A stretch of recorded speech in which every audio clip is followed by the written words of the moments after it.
Olá pessoal, tudo bem com vocês? Estamos aí mais uma vez nessa semana.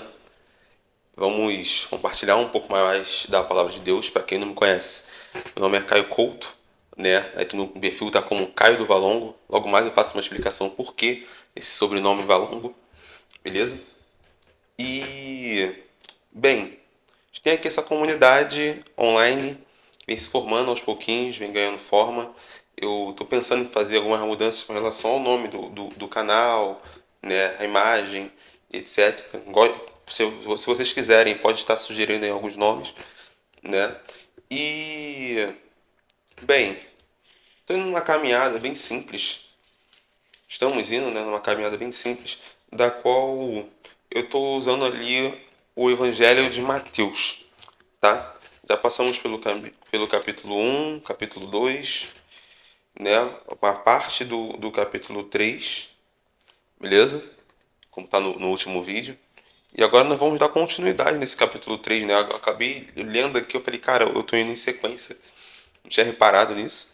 Né? Então vamos continuar, né, em sequência. E, bem, nós vamos dar início aqui a partir do verso 13, tá? Do capítulo 3. Mas antes de tudo, quero pedir a vocês que se inscrevam no canal, deixem o seu gostei, beleza? Se quiserem comentar, compartilhar com seus amigos também, eu sou muito grato por isso, beleza? E, bem, lembrando que eu aqui não sou um pastor, não sou uma pessoa danada nada, eu só estou aqui compartilhando a palavra. Deus mandou um coração e eu compartilho com vocês, beleza? Tenham minha comunidade de fé, né? Espero que vocês também tenham as suas. Se você não tiver, sejam muito bem-vindos a estar aqui, beleza? E, bem, a gente pode ir conversando ao longo do tempo. É um canal novo que tem ganhado forma, né? Como eu já falei. Mas a intenção é essa, é levar a palavra a quem não consegue ter tanto acesso assim, não tem uma comunidade, não se sente à vontade também de estar numa igreja, por exemplo, mas quer estar aprendendo um pouco da palavra de Deus. Bem, sou estudante de teologia, mas minha faculdade está trancada, estou cursando só jornalismo no momento, e por enquanto é isso, beleza? Então, vamos lá ao texto, né? Eu estou aqui em Mateus 3, 13, tá bom? Se você puder estar acompanhando, estou usando a Bíblia de Jerusalém, tá bom? Que é a que eu mais gosto de usar. E vamos lá. Nesse tempo veio Jesus da Galiléia ao Jordão até João, a fim de ser batizado por ele. Mas João tentava dissuadi-lo, dizendo: Eu é que tenho necessidade de ser batizado por ti, e tu vens a mim? Jesus, porém, respondeu-lhe: Deixe estar por enquanto, pois assim nos convém cumprir toda a justiça. E João concedeu. Batizado, Jesus subiu imediatamente da água, e logo os céus se abriram. Ele viu o Espírito de Deus descendo como uma pomba e vindo sobre ele. Ao mesmo tempo, uma voz vinda dos céus dizia: Este é meu filho amado, em quem me comprazo. Deixa eu dar uma olhadinha aqui, ó. Aqui eu tenho uma explicaçãozinha, né? Que nesse em quem me comprazo tem um C aqui. Aqui na explicação diz o seguinte, ó: essa visão interpretativa designa, antes de tudo, Jesus como verdadeiro servo anunciado por Isaías. Entretanto, o termo filho, que acaba por substituir o termo servo, graças ao duplo sentido da palavra grega pais, salienta o caráter messiânico e propriamente filial da relação com o Pai. É. Essa relação de Jesus com o Pai ela é diferente. Porque a gente, né, na Bíblia nós temos Deus em três posições. Né? Você tem Deus acima, como a gente vê no Antigo Testamento. Você tem Deus ao lado, né, que é Jesus, caminhando entre a gente. E você tem Deus dentro de você, que é o Espírito Santo, né, a partir de Atos. É bem interessante. Mas aqui inaugura, né, a relação de pai e filho. Né? Eu tenho lido aqui com vocês o Evangelho de Mateus, né?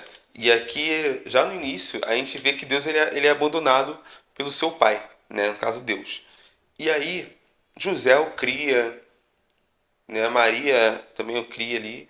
E com o tempo, né, a gente tem a chegada de João Batista, que é o que eu trouxe no nosso último vídeo. E João Batista tem um papel importantíssimo, porque aqui, né, ele estava batizando, vem os fariseus, os saduceus, e ele aponta a raça de víboras. Aí agora vem Jesus até ele. E fala, não, não, peraí.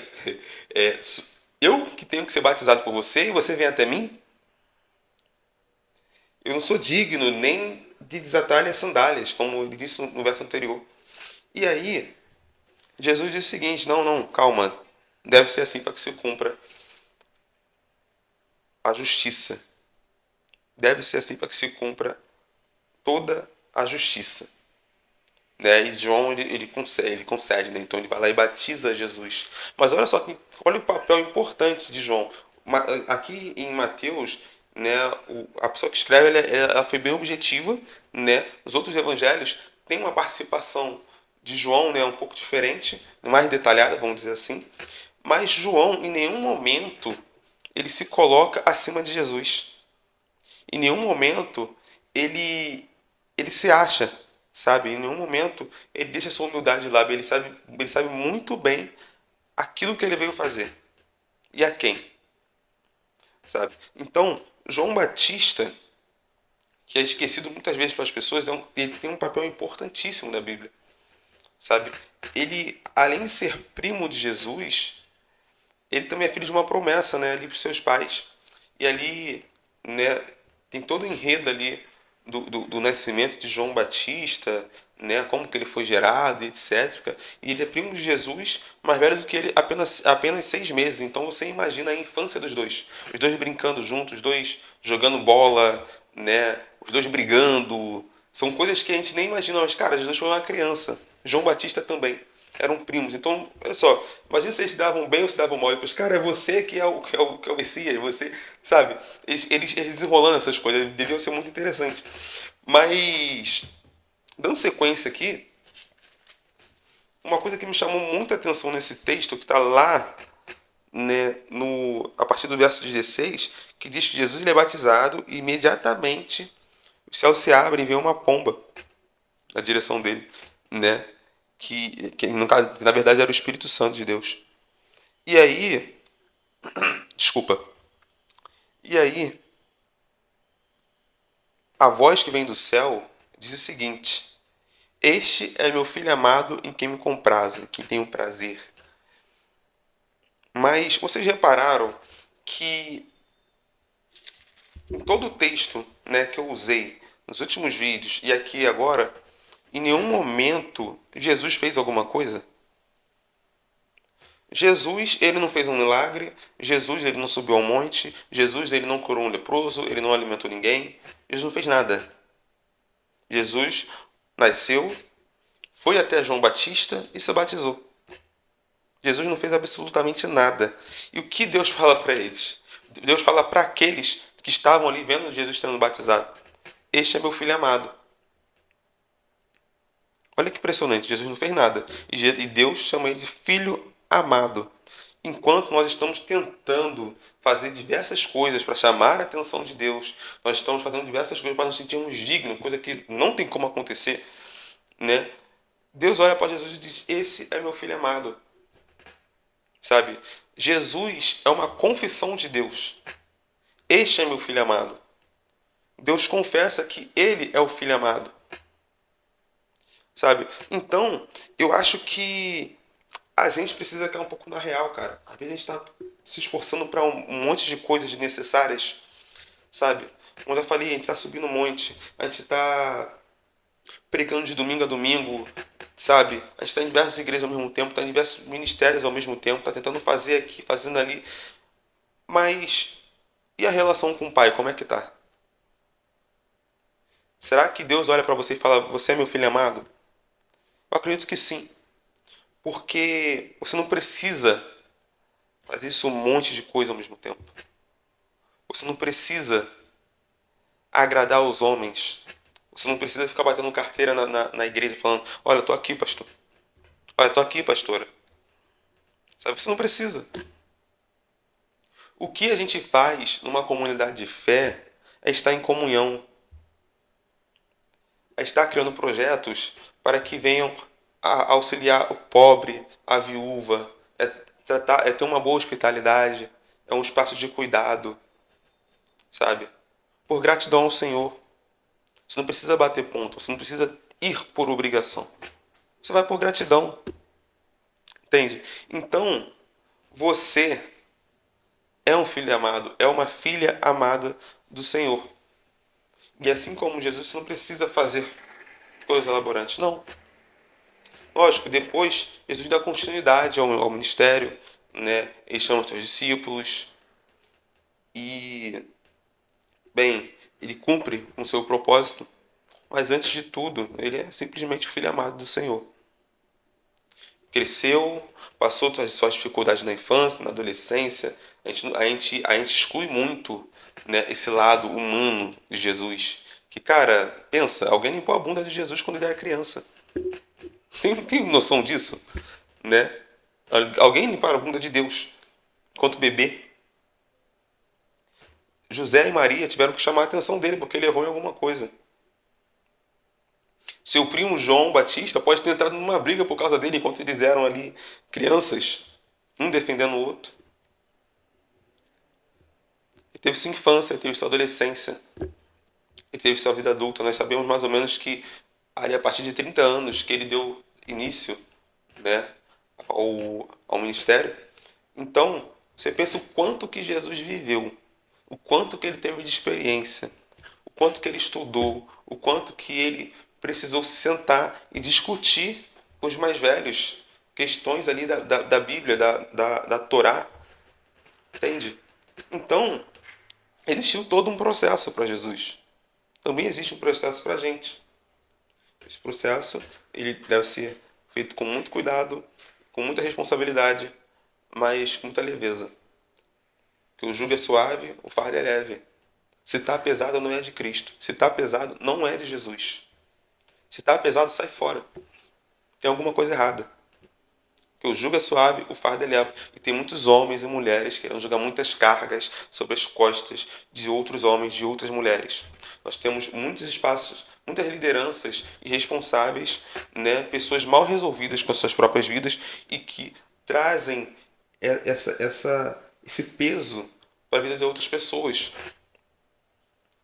Enquanto você é um filho amado, sabe? Que sim, precisa se esforçar para muitas coisas, mas que você tem o seu lugar em Deus. Entende? Então, a nossa mensagem de hoje, ela traz como reflexão isso, de o quanto você é amado pelo Senhor, mas o quanto que você não precisa fazer para ser amado pelo Senhor. Você é uma pessoa normal, você é uma pessoa comum, mas que Deus escolheu você. Deus escolheu te amar. Deus escolheu ter você hoje como filho, um filho amado, assim como Jesus. Então, creia nisso. Tenha calma, tenha paciência consigo mesmo. Vá devagar. Tudo tem seu tempo.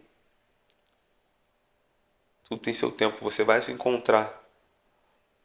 Você vai ter as suas oportunidades. As portas de emprego vão se abrir. As portas da faculdade vão se abrir. Aproveite esse tempo enquanto você é jovem.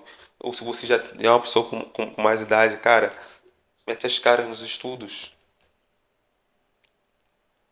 Mete a cara nos estudos, vai estudar, vai trabalhar.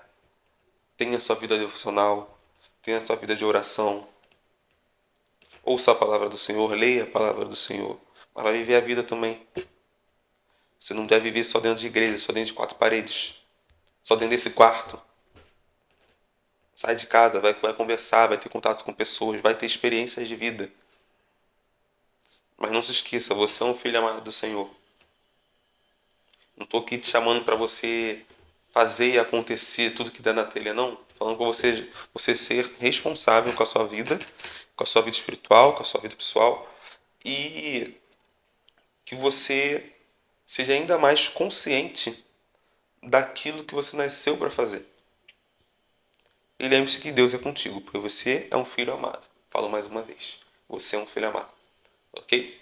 Então, que Deus abençoe vocês. Quem puder, segue, né? Se inscreva no canal, deixe seu gostei. E essa foi a nossa mensagem de hoje. Espero que tenham gostado. Se você quiser, pode deixar um comentário aí, que a gente vai conversando e criando essa comunidade que se forma virtualmente. Beleza? E em Cristo. Tamo junto. Até mais.